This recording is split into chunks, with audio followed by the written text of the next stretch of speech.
what maybe one would imagine, that they're living a lavish lifestyle. Politics in Somalia is not about lavishness. Politics in Somalia is life in poverty, and actually people who are there in politics in Somalia have to sacrifice a lot of other livings that they could do. But at the same time, I do agree that there are no proper systems in place that can check and that can ensure that there is transparency going on, and I think that's what we need to build. A lot of people will ask you this very important question. You have lived in UK, you have worked in UK, you worked in UNICEF, you said earlier on, for United Nations. While you have had a very good and interesting career so far, why would you want to give up all this to go into a miserable place where it's unstable, insecure, war, interventions for foreign troops, corruption, piracy? My lord, a list of problems are longer than my two arms. Well, someone has to go there to clean it up, and I think but Somalis, those who are living there, can't do it. What makes you think you can do it? And I think we can do it because we can bring the Somalis and the international system together to have a solution for Somalia. But I think also, you're right, we have to sacrifice a lot, but our country needs that kind of sacrifice. And I think it is only through that kind of sacrifice that we can make a difference. If we just stay in our comfort zone, as you just suggested, nothing will change. I think Somalia needs people that can understand Somalia and can understand what is happening in the world and can bring the two systems together in order to make a solution for Somalia. And I think I call for everyone, like myself, like the people who are working with me, who are able to contribute and sacrifice for Somalia, to do so. Well, are you listening to this program? And if you are, why have you gone silent? Why don't we get you to call us and challenge your presidential candidate for the Puntland state? Or do you actually think he is doing a fantastic job and you're just going to vote for him blindly?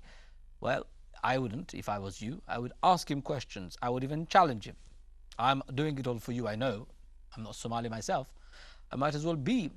I don't mind being a Somali, but really, if you have got a question, if you want to share your views with us or even ask a question particularly to the election campaign coming up, feel free. He's here for the program, and the program, of course, is for you about the future of Somalia.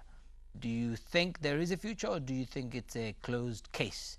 There's no future for Somalia. That's what we would love to hear.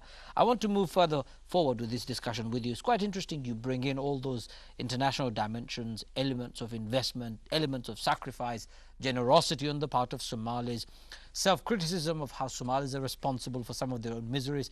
It's a politician in making talking, a president in making talking. Yeah, he's doing a good job. You're doing a good job in talking. But since you can do the talk, the question is, can you walk the walk? Where are you going to get the investments from? Who is going to give you the money to build the infrastructure? Who is going to support you in your campaign trail now, and if you do become the president, afterward in your implementation phase?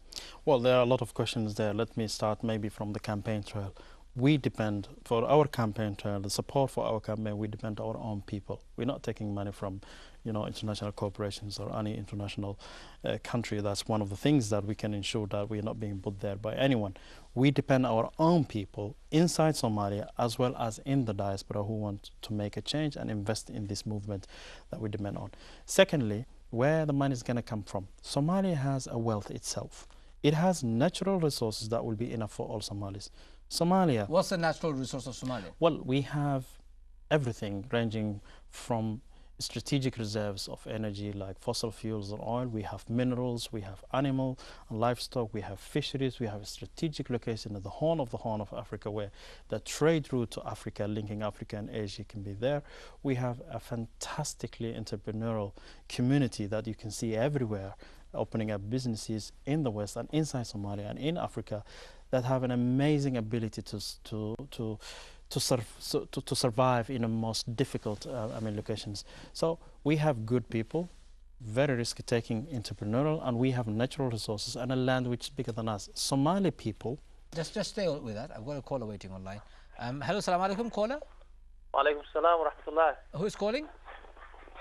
I'm calling from Leeds. Okay, and what would you like to say? Yes, go ahead. Yes, I would like to ask these brothers. He work for the government, Somalian government?